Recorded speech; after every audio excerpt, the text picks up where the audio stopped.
హల్లెలూయా. Good morning. మరొక ప్రశస్తమైన రోజు అనుదిన ధ్యానంలో దేవుని మాటలు ధ్యానించడానికి ప్రభు మనకి ఇచ్చినందుకే స్తుతులు చెల్లిద్దాం, దేవునికి వందనాలు చెల్లిద్దాం. రండి ఒక చిన్న ప్రార్థనతో ఈరోజు ఇశ్రాయేలు రాజుల గురించి ఇక్కడి నుంచి మనం ప్రారంభించబోతున్నాం. దేవుడు అనేక పాఠాలు మనకు నేర్పించునుగాక. ప్రార్థన. పరిశుద్ధుడా, నీకు వందనములయ్యా. నీవు మమ్మల్ని ఎన్నుకున్నావయ్యా, కోరుకున్నావయ్యా, దీవించావయ్యా, రాజులైన యాజక సమూహంలో చేర్చావయ్యా. మేమైతే మరలా దిగజారిపోతూ హీనస్థితికి దిగుతూ నిన్ను దుఃఖపరిచేవారిగా, నిన్ను వేదనపరిచేవారిగానే ఉంటున్నామన్న సంగతిని గ్రహించి మా శక్తి మీద కాక నీ మీద ఆధారపడుటకు, నీ యందు విశ్వాసం ఉంచి నీవు ఆశించిన స్థాయిలో జీవించుటకు మా ఒక్కొక్కరికి సహాయం చేయమని క్రీస్తు నామములో అడుగుచున్నాము తండ్రి. ఆమేన్. దేవుని ప్రేమ ఎంత గొప్పదండి. గుడ్ ఫ్రైడే, ఈస్టర్లు అయిపోయినప్పటికీ ఆ శిలువ, మరణ, పునరుద్ధానాల ధ్యానాలు మన హృదయాలలో నిలిచి ఉండాలి, క్రియ జరిగిస్తూ ఉండాలి కదా. మరి యూదారాజుల గురించి మనం గతంలో ధ్యానించున్నాం. మరి యూదారాజుల గురించి మీరు విన్నారా లేదా? లేకపోతే అనుదిన ధ్యానంలోని 1699 ప్రోగ్రాం నుండి 1722 ప్రోగ్రాం వరకు అనుదిన ధ్యానంలోకి ప్లేలిస్టులకు వెళ్ళండి, అనుదిన ధ్యానం కొట్టండి. 1699 ప్రోగ్రాం ఎపిసోడ్ నుంచి 1722 ఎపిసోడ్ వరకు ఈ యూదా రాజుల గురించి వరుసగా మనం ధ్యానించి ఉన్నాం. ఇప్పుడు మనం ఇశ్రాయేలు రాజుల గురించి ఈ రోజు నుంచి ప్రారంభించబోతున్నాం. ఇదేంటి, యూదా రాజులేంటి, ఇశ్రాయేల్ రాజులేంటి అంటారేమో. అసలు నేనే రాజుగా ఉంటానని ప్రభు చెప్పినా మాకు అందరిలాగా రాజు కావాలి అని ఆనాటి ప్రజలు మొరపెట్టినందున దేవుడు మొదటిగా సౌలును రాజుగా ఎన్నుకుంటాడు. ఆ సౌలు విఫలుడైనప్పుడు తన ఇష్టానుసారమైన, హృదయానుసారమైన వ్యక్తి అయిన దావీదును కనుగొని అతనికి రాజ్యాన్ని అప్పగించాడు. ఈ మొత్తం రాజులందరిలో యథార్థంగా దేవుని ఎడల ఉన్నవాడు ఉరియా భార్య విషయంలో తప్ప ఏ విషయంలో కూడా, దేవుని విషయాల్లో మరి ముఖ్యంగా అపరాధము చేయని వాడు, దేవునికి ఇష్టడిగా ఉన్నవాడు దావీదు.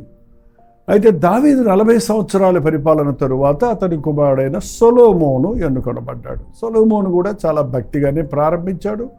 జ్ఞానం కొరకు దేవుణ్ణి అడుక్కున్నాడు. దేవుడు అన్నీ ఇచ్చినప్పుడు అత్యధికంగా దీవించబడి గొప్ప పేరు ప్రఖ్యాతులు కలిగిన, ధన సంపదలు కలిగిన, జ్ఞాన వివేకములు కలిగిన గొప్ప రాజుగా పేరు పొందాడు. కానీ ఆయన వృద్ధాప్యంలోకి వచ్చేటప్పటికి ఆయన కీర్తి, ఆయనకున్న సౌఖ్యం, ఆయనకున్న అధికారమును తను దేవుని మాటను వినటానికి ఉపయోగించుకోకుండా విధేయుడై ఆ వృద్ధాప్యంలో తప్పిపోయాడు. తర్వాత పశ్చాత్తాపడి అంతా వ్యర్థం అన్నాడు. కానీ ఈలోగా అతనికి ఇచ్చిన సమయం అయిపోయింది. అతని తరువాత అతని కుమారుడైన రెహబాము రాజయ్యాడు. అతని కుమారుడైన రెహబాము రాజైనప్పుడు అతడు పుట్టేటప్పటికి ఒకవేళ తండ్రి చాలా ఉన్నతమైన స్థితిలో ఉన్నాడు అనుకుంటాను, అవిధేయుడితో ముందుకు వెళ్తున్నాడు అనుకుంటాను. కాబట్టి అతని మీద దావీదు ప్రభావం సొలొమోను మీద ఉన్నంతగా సొలొమోను ప్రభావం రెహబాము మీద లేకుండా పోయింది. కాబట్టి గర్విష్ఠుడై తన ఇష్టం వచ్చినట్టుగా పరిపాలించడానికి ప్రయత్నించినప్పుడు రాజ్యం విడిపోయింది. 12 గోత్రాలలో విడిపోవటం జరిగింది. దేవుడిని దుఃఖపరిచినందున, విగ్రహారాధనకు చోటిచ్చినందున దేవుడు తన ప్రవక్త అయిన అహియాను పంపించి, ఇదిగో నేను 10 గోత్రాలను తీసి నమ్మకస్తుడిగా ఉన్న సొలొమోను కాలములో ఒక పరిచారకుడుగా ఉన్న, ఒక సేవకుడుగా ఉన్న యెరోబాముకి అప్పగించాడు. దావీదు నిమిత్తము, దావీదుకి ఇచ్చిన వాగ్దానం నిమిత్తము యూదా, బెంజమిన్ గోత్రాలు మాత్రం ఒక గోత్రాన్ని నేను ఉంచాను అని చెప్పి అది యూదా రాజులుగా ఆ 2 గోత్రాలు వారు యూదా రాజులు అయ్యారు. మరి 10 గోత్రాలు యెరోబాము ఆధ్వర్యంలో యెరోబామును రాజుగా అభిషేకించినందున 10 గోత్రాల వారు ఇశ్రాయేలు రాజులుగా 2 రాజ్యాలు ఉత్తర దక్షిణాలుగా విడిపోయింది. ఏ రాజులైనా, ఏ గోత్రమైనా, ఏ దేశమైనా, ఎంత మంచోడు అనిపించుకున్నవాడైనా, ఎంత తెలివిగలవాడు అనిపించుకున్నవాడైనా హృదయం అన్నిటికంటే మోసకరమైనది, అది ఘోరమైన వ్యాధి కలిగింది కనుక దేవుని మీద ఆధారపడినప్పుడు మాత్రమే మనం సరిగా ఉండగలం. దేవుని లేకుండా మనం పవిత్రంగా, న్యాయంగా, పరిశుద్ధంగా జీవించలేము.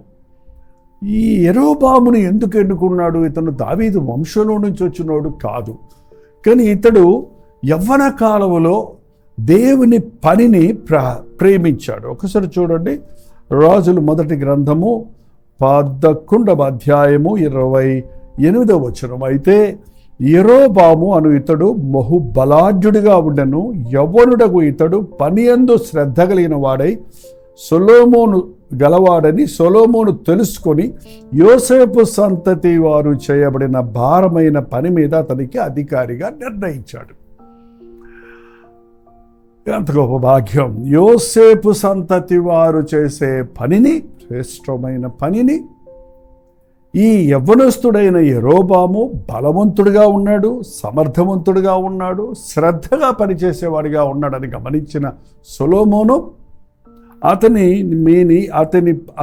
అధికారిగా నియమించాడు. అంటే సొలొమోను పరిపాలనలో ఇతడు ఒక అధికారి మాత్రమే, ఒక పనివాడిగా ఉండి అధికారిగా హెచ్చించబడ్డవాడు.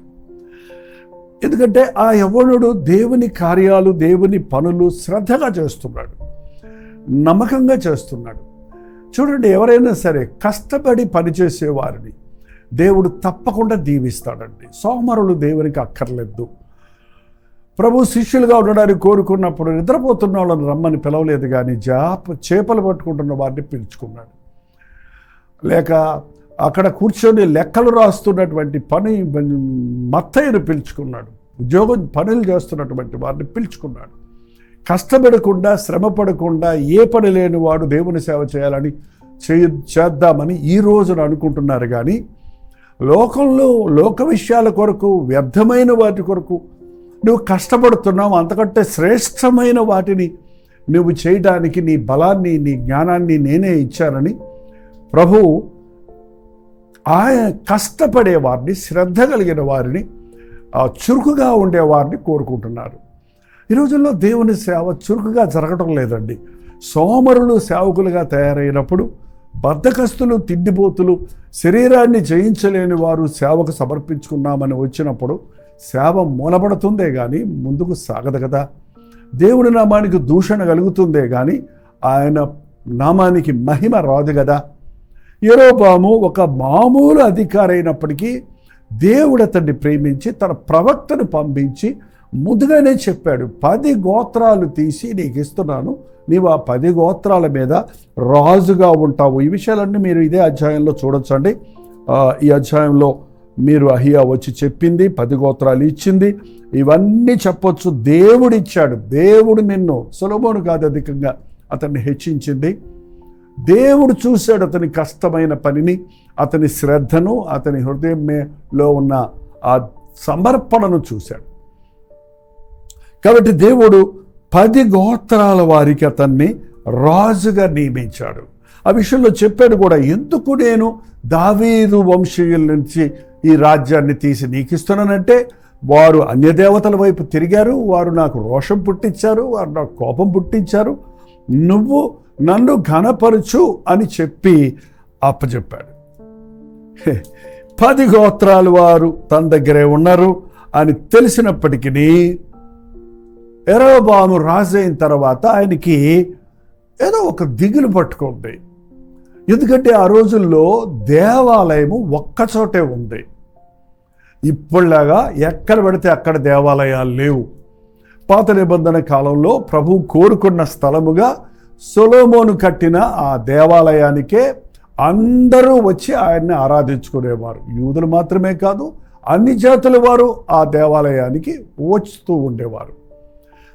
ఈ దేవాలయము యెరూషలేములో ఉంది. అది ఇశ్రాయేల్ రాజు కిందకు వచ్చింది, యూదా రాజుల కిందకు వచ్చింది. కాబట్టి అది ఇశ్రాయేల్ రాజుగా ఉన్న ఈయన ఈ పక్కన ఉన్నవారు ఆ పక్కకి దేవాలయానికి వెళితే ఆ ప్రజలందరినీ ఆ యూదా రాజులు తమ వైపు తిప్పేసుకుంటారేమో అనే భయంతో, మరి ఈ రోజుల్లో కూడా చూడండి, ఒక్కొక్క ఆలయం ఒక్కొక్క రాష్ట్రంలో ఉంటే ఇతర రాష్ట్రాల వారు అక్కడికి వెళ్ళిపోతారని ఇక్కడ ఒక దేవుణ్ణి పెట్టుకోవటం, అక్కడ ఒక దేవుణ్ణి పెట్టుకోవటం, ఇలాగ ఎన్నో విధాలుగా ఈరోజు కూడా దేవుని పేరులో వ్యాపారాలు చేయటం, మా విశ్వాసులు ఇంకో సంఘానికి వెళ్ళిపోతారేమోనని ఇక్కడొక సంఘం, అక్కడొక బ్రాంచి, ఇక్కడొక బ్రాంచి పెట్టుకోవటం, ఇవన్నీ శారీర సంబంధమైన ఆలోచనలు, దేవునికి అసహ్యమైన కార్యాలండి.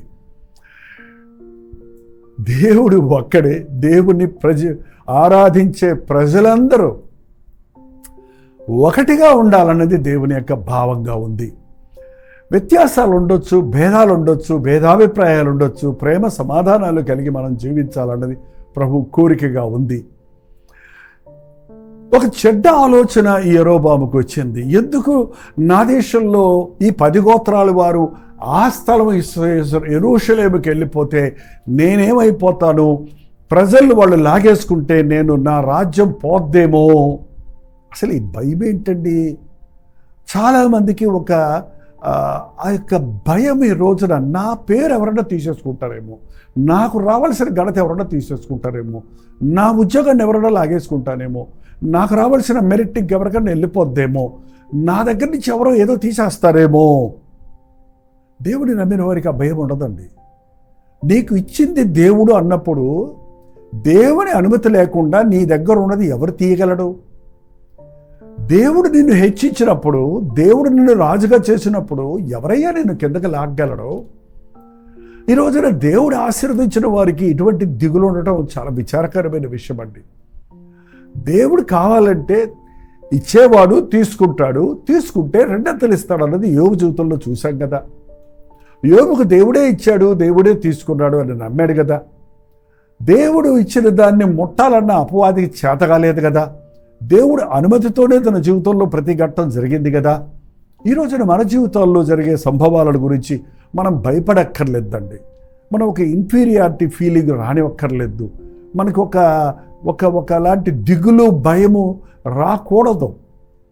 కానీ యెరోబాము తాను ఉన్నవారు పోతారేమోనని ఏం చేశాడో తెలిసాడు? ఒక పనికి మాలిన పని చేశాడు. ఏం చేశాడో చూడండి. 12వ అధ్యాయము 29వ వచనములో, ఇశ్రాయేలులారా, ఐగుప్తులో నుండి మిమ్మల్ని రప్పించిన మీ దేవుడు ఇవే అని చెప్పి, ఒకటి బేతేలునందును ఒకటి దానునందును ఉంచను. దాని వరకు రెండిటిలో దానిని జనులు పూజించుటకు రాజు చేసిన కార్యములు పాపమునకు కారణమాయను. 12వ అధ్యాయం 28 నుంచి చదువుతున్నాం చూడండి. యెరోబాము తన హృదయంలో తలంచి ఆలోచన చేసి 2 బంగారపు దూడలు చేయించి జనులను పిలిచి, యెరూషలేము పోవటం మీకు కష్టతరము, యెరూషలేములో ఉన్న ఆలయానికి వెళ్ళటం మీకు చాలా దూరం, అది చాలా ప్రయాసది, ఆ దేవాలయానికి అంత దూరం మీరు పోలేరు, మీకేదో మేలు చేస్తున్నానని ఏంటంటే తప్పుడు ఆలోచన చేసి 2 బంగారు దూడలు చేయించి జనులను పిలిపించి మీకు కన్వీనియంట్గా ఉండడానికి, మీకు సులభంగా ఉండడానికి, ఇదిగో ఈ దాను ప్రాంతంలో ఒకటి, ఇదిగో ఈ బేతేలు ప్రాంతంలో ఒకటి, ఇక్కడ వాళ్ళందరూ అక్కడికి వెళ్ళండి, అక్కడ వాళ్ళందరూ అక్కడికి వెళ్ళండి, మీరు అంత దూరం వెళ్ళక్కర్లేదు, ఐగుప్తులో నుంచి విడిపించిన దేవుడు ఇదే అని బంగారు దూడ ప్రతిమలను పెట్టి దేవుని బిడ్డలను నిజ ఆరాధన నుండి తప్పుదారి పట్టించాడు. నీ స్వార్థం కొరకు దేవుని బిడ్డలను తప్పుదారి పట్టిస్తావా? నీ రాజరికాన్ని నిలబెట్టుకోవటం కోసం, నీ రాజ్యములోని ప్రజలు అతిక్రమమాలు చేయటానికి, దేవునికి అసహ్యులు అవడానికి కారకుడవుతావా? ఎంత చెడు బుద్ధండి ఇది! ఎంత భయంకరమండిది! విగ్రహాలతో మీకేం పొత్తు? జీవము కలిగిన దేవునికి విగ్రహములతో ఏం పొత్తు అని చెబితే, విగ్రహాలు చేయించి మీరు ఇక్కడే పూజించుకోమన్నప్పుడు అది దేవునికి కోపం కలుగజేసింది. తన ప్రవక్తను పంపించి నువ్వు చేసింది తప్పు అని హెచ్చరించినప్పటికీ అతడు తప్పు దిద్దుకోలేదు. ఎంత భయంకరమండి. దేవుడు ఒకరిని హెచ్చించిన తర్వాత ఎంత మూర్ఖతలోకి వెళ్ళిపోతారు. అధికార దాహం అనేది మనుషుణ్ణి ఎన్ని తప్పుదారులు పట్టిస్తుందో, ఎంతగా మీరు ఈ అధ్యాయం అంతా చదివితే ఇంకా అతడు చేసిన సంగతులన్నిటినీ మీరు చూడగలుగుతారు. 33వ వచనం, 13వ అధ్యాయం 33 మాత్రం నేను చదువుతున్నా చూడండి. ఈ సంగతులైన తరువాత యెరోబాము తన దుర్మార్గతను విడిచిపెట్టక సామాన్య జనులతో కొందరిని ఉన్నత స్థలములకు యాజకులుగా నియమించి తనకిష్టం లేని వారిని యాజకులుగా ప్రతిష్ఠించి వారిని ఉన్నత స్థలముల మీద అన్ని తనకిష్టం వచ్చినట్టు చేసుకుంటున్నాడు. దేవుని ఇష్టాన్ని చేయకుండా తనకిష్టమైన వారిని దేవుడు కోరుకున్న లేవీయులు కాకుండా ఎవరిని పడితే వారిని అధికారాల్లో పెట్టి ఇంకా ఇంకా ఇంకా ఇంకా దేవునికి వేదన కలుగు చేశాడు. ఆయన కోపానికి కారకుడయ్యాడు.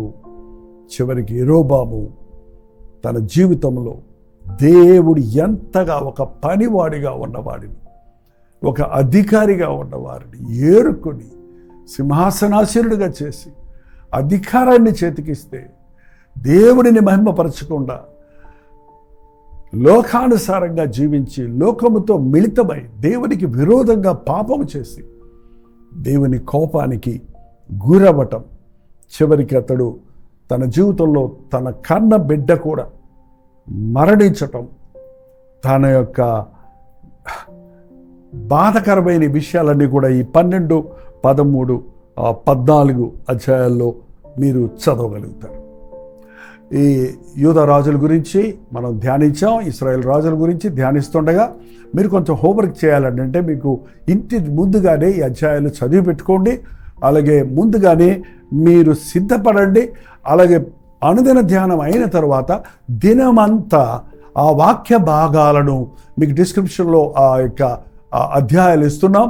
వాటిని చదివి ధ్యానించి ఎంతగా దేవుని ప్రేమ ఒకరి పట్ల ఉన్నది, అది ఎంతగా మనుష్యుడు దాన్ని పాడు చేసుకుంటున్నాడు, దుర్వినియోగపరుచుకుంటున్నాడు గ్రహించి అట్టి స్థితిలోనికి మనం దిగజారకుండా మనల్ని మనం కాపాడుకుందాం. ప్రార్థన. పరిశుద్ధుడా, ప్రేమగల తండ్రి, యెరోబామును ఎంతగా నీవు ప్రేమించినా అంతగా నిన్ను దుఃఖపరిచినట్లు ఈరోజు మమ్మల్ని నీవెంతో ప్రేమించావయ్యా. నిన్నెరగని జనులుగా మేమున్నప్పుడు, నిన్ను దుఃఖపరిచిన వారిగా నువ్వు విన్నప్పుడు, దీన స్థితిలో మమ్మల్ని చూచి జాలిపడి మమ్మల్ని నీ రాజ్య వారసులుగా చేసుకున్నావు. జీవిత దినములన్నీ కృతజ్ఞత కలిగి నీ మాట చొప్పున బ్రతుకుటకు, మా ఇష్టము కాక నీ ఇష్టానుసారంగా మా నిర్ణయాలు, మా ప్రయాణాలు, మా తీర్మానాలు, మా కార్యాలు, మా జీవితం ఉండుటకు మా ఒక్కొక్కరికి నీ సహాయం చేయమని క్రీస్తు నామములో అడుగుచున్నాను తండ్రి. ఆమేన్. మన తండ్రి అయిన దేవుని యొక్క ప్రేమయు, కుమారుడైన క్రీస్తు యొక్క కృపయు, ఆదరణకర్త అయిన పరిశుద్ధాత్మ యొక్క సహవాసమును కూడి వచ్చిన మనందరికీ ఎప్పుడును సదాకాలము తోడై ఉండునుగాక. ఆమేన్. దేవుని స్తోత్రం. మీ ప్రార్థన అవసరతలు భారాలు 954041 నెంబర్కి, మీరు ఇతర దేశాల్లో ఉంటే 91001008 నెంబర్కి ఒక టెక్స్ట్ లేక వాయిస్ మెసేజ్ ద్వారా వాట్సాప్ పెట్టండి. మీ నిమిత్తమై ప్రార్థిస్తున్నాం. మీ ప్రైజ్ రిపోర్ట్స్ కూడా తెలియచేయండి. ప్రభుత్వమైతే మధ్యాహ్నం 3 గంటలకు హెచ్చరిక, అలాగే రాత్రి 9 గంటలకు కలుపురి ప్రతి తోడులో బలి కలుసుకుందాం. అంతవరకు దేవుని మహాకృప మీకు తోడేను గాక.